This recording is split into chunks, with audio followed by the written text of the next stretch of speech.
Student, आज हम पढ़ेंगे कक्षा 6 का विषय हिंदी, पाठ 12। पाठ का नाम संसार पुस्तक है। तो आज हम संसार पुस्तक है चैप्टर को पढ़ेंगे। तो चलिए हम शुरू करते हैं।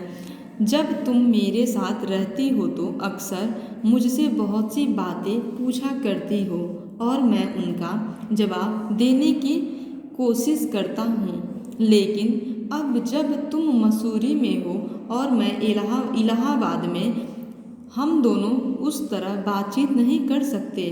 इसलिए मैंने इरादा किया है कि कभी कभी तुम्हें इस दुनिया की और उन छोटे बड़े देशों की जो इस दुनिया में है छोटी छोटी कथाएं लिखा करूं।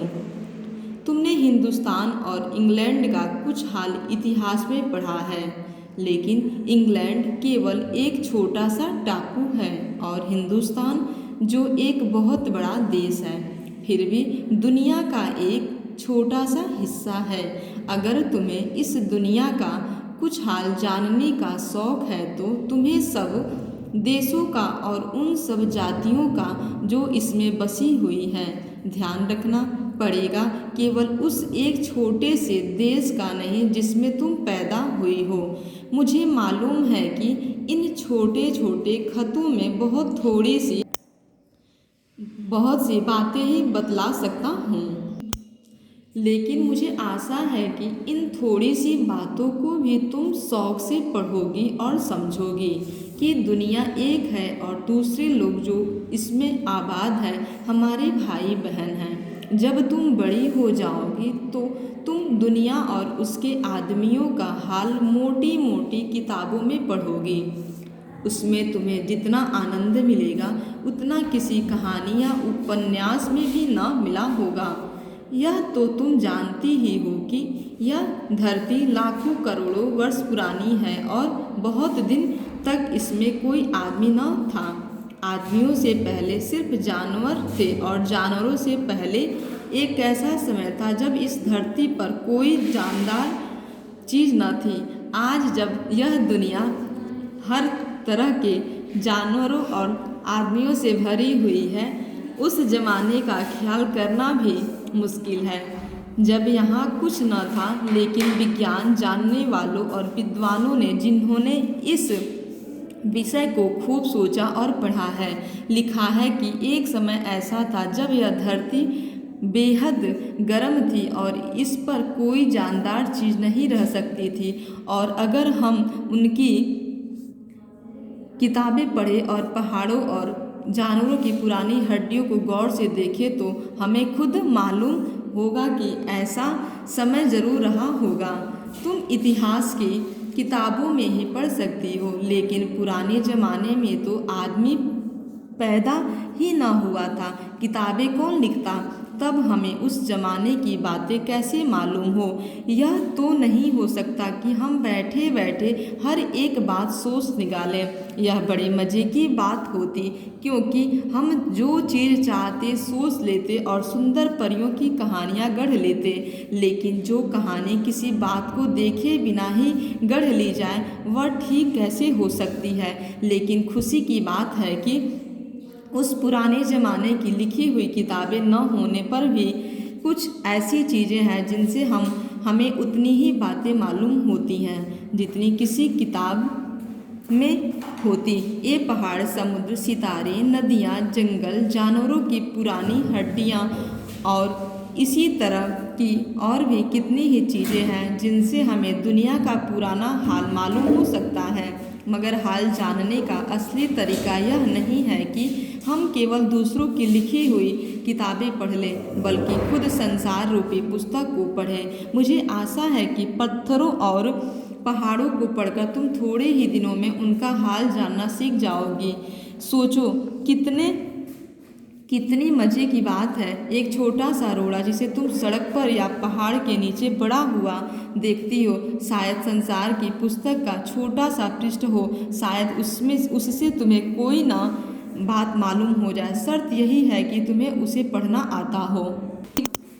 कोई जवान उर्दू, हिंदी या अंग्रेजी सीखने के लिए तुम्हें उसके अक्षर सीखने होते हैं। इसी तरह पहले तुम प्राकृत के अक्षर पढ़ने पड़ेंगे, तभी तुम उसकी कहानी उसके पत्थरों और चट्टानों की किताब से पढ़ सकोगे। शायद अब भी तुम उसे थोड़ा थोड़ा पढ़ना जानती हो।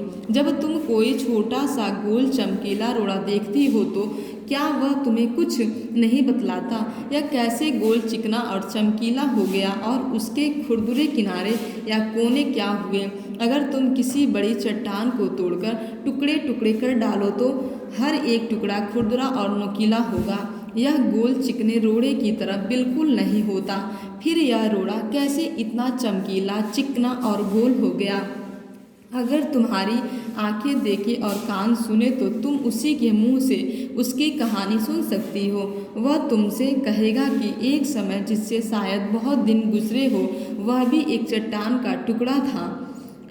ठीक उसी टुकड़े की तरह उसमें किनारे और कोने थे जिसे तुम बड़ी चट्टान से तोड़ती हो। शायद वह किसी पहाड़ के दामन में पड़ा रहा, तब पानी आया और उसे बहाकर छोटी घाटी तक ले गया। वहाँ से एक पहाड़ी नाले से ढकेल कर उसे एक छोटे से दरिया में पहुँचा दिया। इस छोटे से दरिया से वह बड़े दरिया में पहुँचा।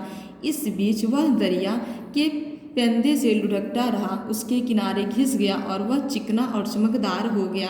इस तरह वह कंकड़ बना जो तुम्हारे सामने है। किसी वजह से दरिया उसे छोड़ गया और तुम उसे पा गई। अगर दुनिया उसे और आगे ले जाता तो वह छोटा होते होते अंत में बालू का एक जर्रा हो जाता और समुद्र के किनारे अपने भाइयों से जा मिलता, जहाँ एक सुंदर बालू का किनारा बन जाता जिस पर छोटे छोटे बच्चे खेलते और बालू के घरौंदे बनाते। अगर एक छोटा सा रोड़ा तुम्हें अपनी बातें बता सकता है तो पहाड़ों और दूसरी चीज़ों से जो हमारे चारों तरफ हैं, हमें और कितनी बातें मालूम हो सकती। तो ये आपका चैप्टर था। बहुत ही अच्छी कहानी थी।